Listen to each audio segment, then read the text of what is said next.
Sometime in 2015, Najib Razak was apparently very upset, and only one person knew about it. The then PM was dismayed, it seemed, to have learned that millions were transferred from SRC International into his private bank accounts via Ihsan Perdana, SRC's charitable arm.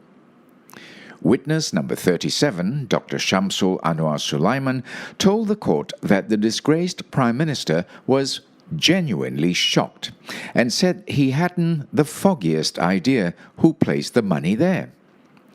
But that didn't stop Najib from using the money to issue 14 checks to various parties, nor did he return the money to Ihsan, or sack his then Deputy Prime Minister and Attorney General the same year.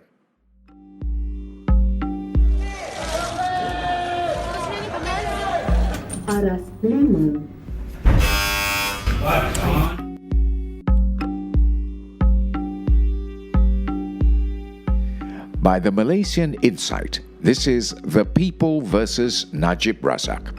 Follow us into the courtroom where it all happens. I'm Patrick Teo. First, the throng of supporters at court dwindled to a single digit. Then his exclusive elevator was opened to the public, forcing him to wait for the lift every morning like a commoner. On day 20 of the SRC trial, the number of outriders that accompany Najib on his ride to court was reduced from 2 or 3 to just 1.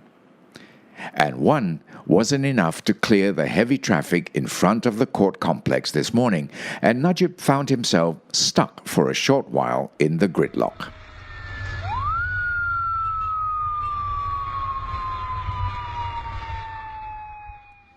Since his electoral defeat last year, the former Prime Minister's internet celebrity status has grown, and he's even inspired a hip-hop music video. But here in court, he is just another man sitting in the dock being charged for financial crimes.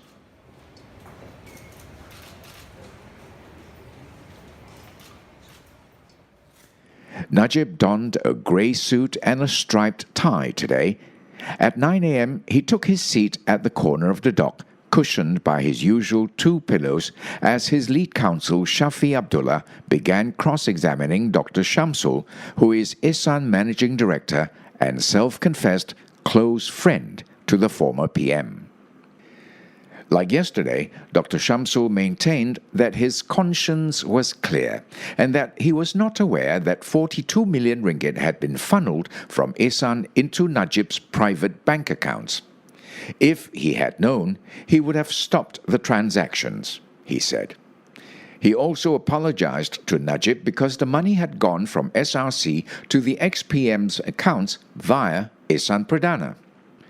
Dr. Shamsul told the court he had gone to see Najib after being arrested and questioned by the Malaysian Anti-Corruption Commission, or MACC, over these transactions in 2015. He said Najib had also seemed shocked and upset to learn that money had been deposited into his accounts. He said that the former premier had genuinely wanted to alleviate the people's suffering and had enlisted his help via corporate social responsibility or CSR projects. Dr. Shamsul had earlier identified himself as an UMNO man who was close to Najib and was on WhatsApp text basis with him. Listen to Dr. Shamsul's testimony in episodes 18 and 19 of the trial. We recommend that you listen to this podcast series in chronological order for it to make sense.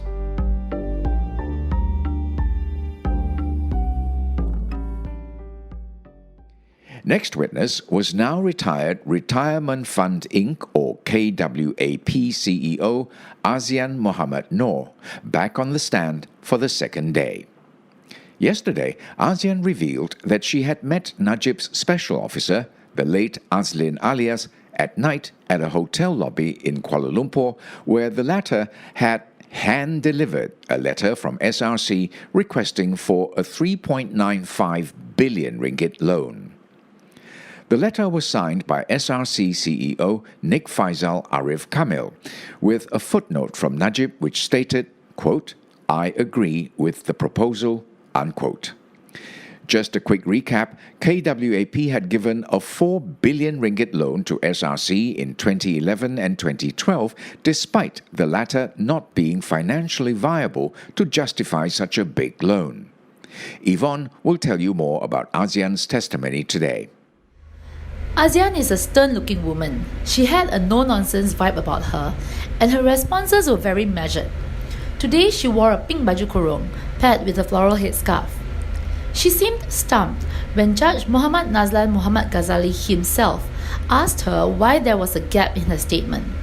Her statement initially said that the KWAP investment panel had only decided to consider a 1 billion ringgit loan to SRC, but then jumped to the fact that a 2 billion ringgit loan was brought up for the panel's consideration.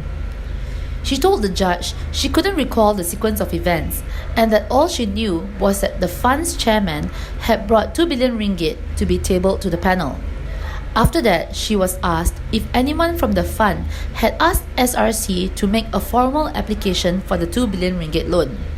ASEAN said that she herself did not make any such request and that she couldn't remember if anyone else did. She also verified a document which stated that under the loan terms, SRC was given a waiver to obtain an official government guarantee no more than 10 days after the funds were disbursed. The court then took a 15-minute breather, and Najib, who looked like he was listening intently to proceedings, went outside to stretch his legs, confer with his lawyers, and make a phone call. When court resumed, defense lawyer Havinderjit Singh, or Harvey, took over questioning ASEAN. He began by joking that he would try to make it as painless as possible for the witness. He then proceeded to interrogate the witness for an hour and a half about the powers of KWAP's investment panel. At 1 p.m., the court took a 45-minute prayer and lunch break.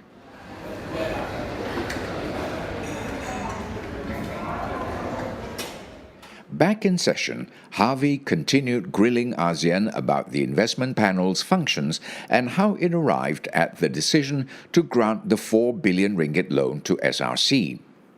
She said that no one had taken Najib's consent to the loan proposal as instruction and that the panel was duty-bound to prioritize the fund's interests. Yvonne will tell you more. Harvey tried to paint a picture that no one in KWAP was pressured to approve the first 2 billion ringgit loan to SRC. He asked ASEAN, and I quote, if anyone felt any compulsion for approving the loan, because if they were influenced to rush through the loan, they could have approved it at this stage. Ever careful with her answers, ASEAN replied, and I quote, influence and compel are two different words. If you use the word compulsion, then no, KWAP was not compelled. Harvey asked if the cabinet's endorsement of the loan had meant that it was a done deal where KWAP was concerned. ASEAN said that at that stage it was not. At the back of the room, Najib just stared blankly ahead. Before wrapping up today's proceedings, the judge reminded everyone not to discuss the case during the Hari Raya break. The trial will resume after the Raya holidays on June 10th, 9 a.m. To all our listeners, Selamat Hari Raya, and to those heading back to your hometowns, safe travels. This podcast is produced, written and mixed by Revati Supramaniam, Yap Pik Kwan, Yvonne Lim and Ravin Palanisamy. Additional reporting by Timothy Acharyam. I'm Patrick Teo.